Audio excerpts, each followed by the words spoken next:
गलती बहुत दिखाई देती है, वही है ना। तो फिर आप कितना भी प्रतिक्रमण करोगी तो वो कुछ क्लियर नहीं होगा। पहले उसकी गलतियां देखना बंद करो। वो जो भी कुछ करती है अपना कर्म लेके आई है, उस हिसाब से करती है। हम हमारा क्लियर करो, उसका अपनी गलतियां से मुक्त होने की उनको पुरुषार्थ में रहो। वो सामने वाले की गलतियां देखकर और हमारा बुरा कर्म बांधने की क्या जरूरत है। सब इकट्ठा रहते हैं क्या अलग अलग अलग रहते हैं? तो फिर क्या तकलीफ है आपको?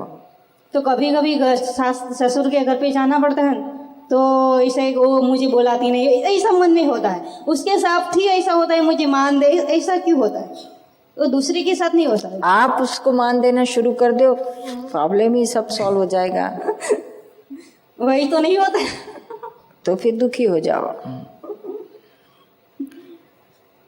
अपनी अब इसमें से अगर निकलना चाहे तो हम जो बताते हैं वो करो तो निकल पाओगे, नहीं तो निकलना ही इसमें से। तो फिर हम बताते हैं वो करो। आप उसको मान देना शुरू कर दो, अच्छे से प्रेम से उसके साथ बातें करो।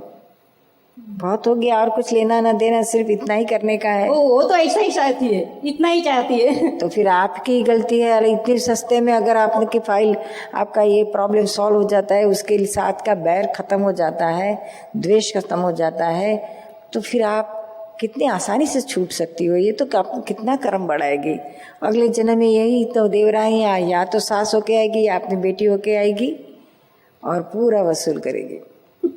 उससे छूट जाओ। बड़े बड़े किसे कहा जाता है? जो हर तरह से लघुत्तम हो, सच्चा बड़ा है। इसको कहाँ बड़प्पन कहा जाता है? मान की भीख को भिखारी कहा जाता है। वो मान में से ही निकलना है। तो वो भी और मान किसके पास है? अपनी देवरानी के पास से चाहता है। उसमें क्या है? उसको तो भिखारी हो गई उसके सामने, कितनी नीची गिर गई,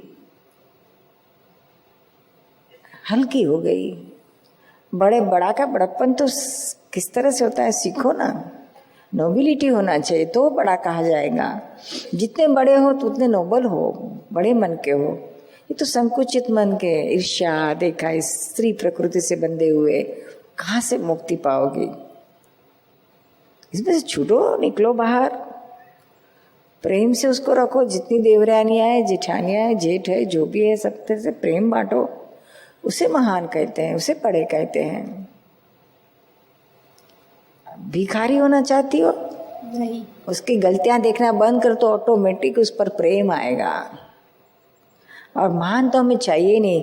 दादाजी तो कहते थे कि जो अपने को मान देता है वो अपना दुश्मन है, और जो हमारा अपमान करता है वह हमारा परम उपकारी है। हमारी मान की ग्रंथि को तोड़ देता है। तो कितना उपकारी, कौन तोड़ेगा? आप कैसे तोड़ सकोगे? तो आपकी देवरानी तोड़ के देती तो अच्छी है, बहुत अच्छी।